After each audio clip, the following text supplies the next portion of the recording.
哎呀，糟了，怎么了？奶奶，我才发现我把钱包丢在家里了。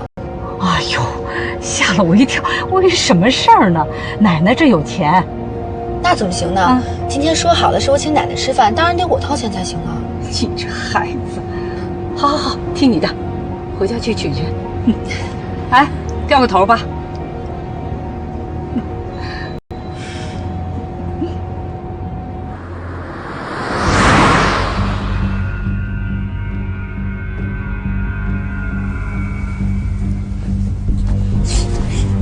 苏妍希，你怎么在这儿？